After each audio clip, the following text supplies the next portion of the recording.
दोस्तों, आज की कहानी है पति देव मैं भी कमाती हूँ। चलो दोस्तों, कहानी को शुरू करते हैं।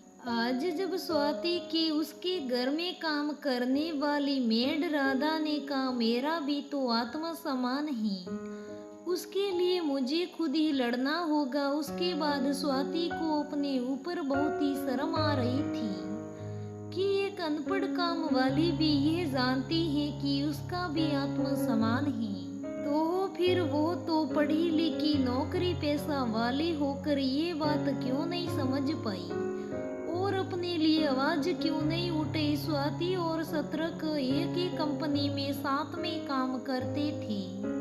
सत्रक आकर्षित होने के साथ साथ बहुत ही खुले विचारों वाला लगता था। वह अक्सर नारी स्वतंत्रता की बातें करता था। उसकी ऐसी बातें सुनकर स्वाति उसकी ओर आकर्षित हो गई। दोनों के घरवालों की रजामंदी से उन्होंने शादी कर ली। शादी के कुछ दिन बाद ही स्वाति का भ्रम टूट गया। उस पर पाबंदियां लगनी शुरू हो गई। उसे सुबह उठकर सबके लिए नाश्ता बनाना होगा, फिर दिन का पूरा खाना बनाकर वह ऑफिस जाती। शाम को जब वह लौट कर आती तो उसे कोई एक गिलास पानी को भी नहीं पूछता। वह घर आकर सबको चाय नाश्ता देती, फिर शाम का खाना बनाती। इस सब के बाद भी वह बहुत थक जाती थी।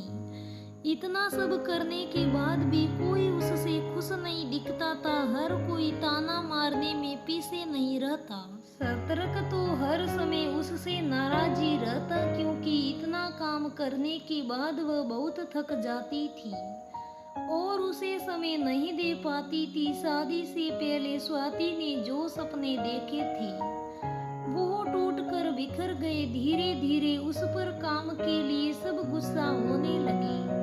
सास तो हर समय सबसे उसकी बुराई ही करती रहती थी, पर आज तो हद हो गई। जब खाना अच्छा नहीं बना है करके सब उस पर नाराज हो गई, तो उसने ये बोल दिया कि ऑफिस से आने के बाद बहुत थक जाती है, वह इतना काम नहीं कर सकती है। कोई घर में उसकी मदद भी नहीं करता। उसका ये जवाब सुनकर सत्रक ने मेहर राधा के सामने ही उसे थप्पड़ मार दिया और कहा कि एक तो काम ठीक से नहीं करती हो और ऊपर से जबान चलाती हो। राधा चुपचाप वहां से चली गई, पर सबके वहां से चले जाने के बाद उसने स्वाति से कहा दीदी आप इतना क्यों सहन करती हो? अगर मेरा पति मुझ पर इस तरह हाथ उठाता तो मैं भी पलटकर उसका हाथ पकड़ लेती। मेरा भी तो आत्मसम्मान है, मैं काम करती हूँ, किसी के ऊपर बोझ नहीं हूँ। फिर भी आप नौकरी पेशा हैं, इतनी पढ़ी लिखी हैं, फिर भी ये सब सहन करती हैं। हम अनपढ़ होकर अपने लिए लड़ सकती हैं, तो आप क्यों नहीं? अगले दिन स्वाति शहर नहीं 6 बजे उठी तो घर में कोहरा मचा हुआ था। सब उसे कोस रहे थे, कोई चाय मांग रहा था तो कोई नाश्ता। उसने आराम से सबके लिए चाय बनाई, फिर तैयार होने चली गई।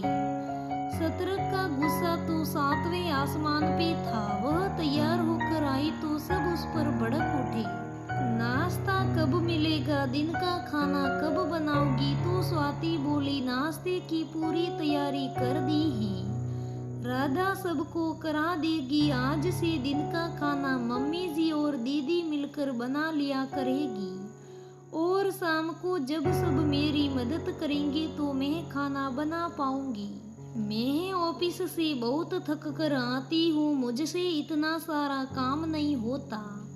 उसकी बात सुनकर सतर्क ने उस पर फिर हाथ उठाया तो स्वाति ने उसका हाथ पकड़ लिया और कहा ऐसी गलती दोबारा मत करना, मैं अब ये सहन नहीं करूंगी। ज्यादा परेशान किया तो जेल की हवा खानी पड़ेगी, समझे ना?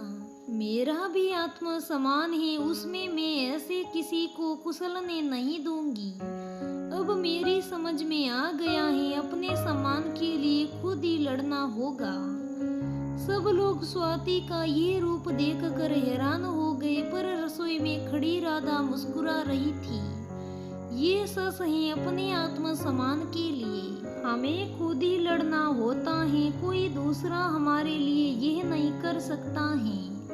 हमें अपने आत्म सम्मान के साथ जीना चाहिए, अपने ऊपर हो रहे अत्याचार का विरोध हमें खुद ही करना पड़ेगा। हर इंसान को आत्म सम्मान के साथ जीने का हक है। दोस्तों, आज भी कई घरों में राधा के पति और राधा के सास ससुर जैसे लोग बैठे हैं, अपनी बहुओं पर अत्याचार करते हैं, और ऐसे पति भी बहुत बैठे हैं।